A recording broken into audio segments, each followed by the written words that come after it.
स्वामी अभी मुक्तेश्वरानंद के खिलाफ एफआईआर कराने वाले आशुतोष महाराज ब्रह्मचारी पर रीवा एक्सप्रेस ट्रेन में धारदार हथियार से हमला हुआ है। एसी कोच में प्रयागराज से जा रहे महाराज की नाक काटने की कोशिश की गई।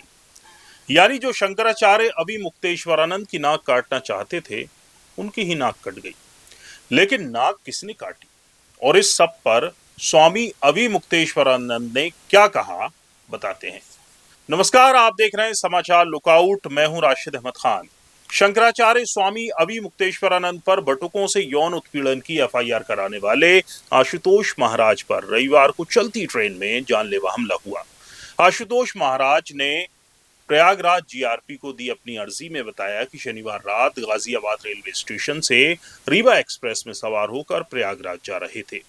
रविवार सुबह करीब 5 बजे ट्रेन जब सिराधू रेलवे स्टेशन के पास पहुंची तो एसी बोगी के कोच H1 में सवार आशुतोष ब्रह्मचारी पर कुछ अज्ञात हमलावरों ने धारदार हथियार से हमला कर दिया।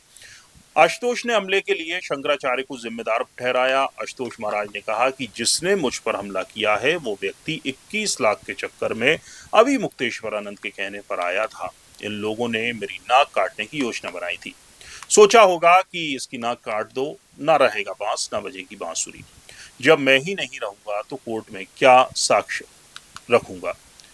आशुतोष महाराज ने कहा कि इनका प्लान जो था वो कामयाब नहीं हुआ। हम लोग साकुम्र पीठ से चले तो अपनी गाड़ियों से आए तो क्योंकि टिकट हमारा गाजियाबाद से था और हम रीवा एक्सप्रेस में आए तो 5 बजे के लगभग सुबह धारदार हथियारों से हमारे पे हमला कर दिया। हमारी नाक काटने का प्रयास किया गया है और हमारे पर हमला किया गया है।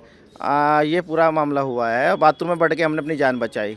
ये अभी मुक्तेश्वरानंद के खिलाफ जो पॉक्सो के तहत छोटे छोटे बटुक का जो मुकदमा दर्ज कराया था तो उसके तहत ही हमारे पे घोषणा किया गया था कि 21 लाख रुपए मिलेंगे जो आशुतोष ब्रह्मचारी की नाक काट के लाएगा, 100 भी सनातनी लाएगा। तो उसके तहत ही हमारे हत्या का प्रयास कराया गया है। वहीं स्वामी अभी मुक्तेश्वरानंद सरस्वती ने इन आरोपों को खारिज करते हुए पूरे मामले की निष्पक्ष जांच की मांग की। साथ ही उन्होंने कहा कि आशुतोष महाराज माहौल बनाने के लिए ऐसा कर रहे हैं। उन्होंने आशुतोष महाराज की सुरक्षा की भी मांग की। ऐसा है कि जो अटेंडेंट है, जैसा कि हमको समाचार में बताया गया, वो कह रहा है कि बाथरूम में गए तब तक तो ठीक थे, बाथरूम से निकलने के बाद से इनका ये हाल हो गया। तो बाथरूम में जब गए तो ठीक थे, तो बाथरूम से निकलने के बाद उनको किसने मार दिया? ये बनावट है, केवल माहौल बनाने के लिए और सुरक्षा प्राप्त करने के लिए। इससे ज्यादा कुछ दिखाई नहीं दे रहा।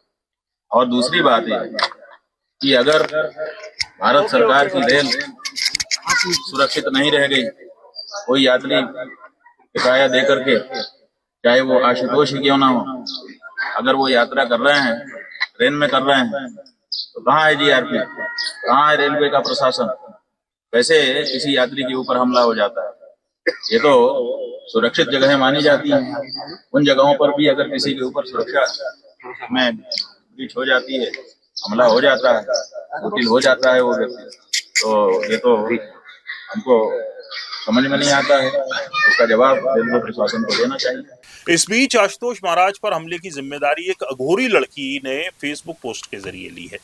सोशल मीडिया पर जिस लड़की ने जिम्मेदारी ली उसका नाम डॉक्टर स्वाति अघोरी है। उत्तराखंड के गंगोत्री की रहने वाली है। खुद को सनातनी बेटी कहने वाली स्वाति शंकराचार्य स्वामी अभी मुक्तेश्वरानंद की अनन्य शिष्या होने का दावा करती है। उसने एक पोस्ट में पुलिस वाले के साथ सेल्फी लेते हुए लिखा कि लगता है कि अब मैं चर्चा में आ रही हूँ, ये हमें गिरफ्तार करने आए हैं। धर्म के लिए गिरफ्तारी क्या, सूली पर चढ़ जाऊं? चलिए साहब, गिरफ्तारी इसलिए क्योंकि शंकराचार्य जी का समर्थन करती हूँ।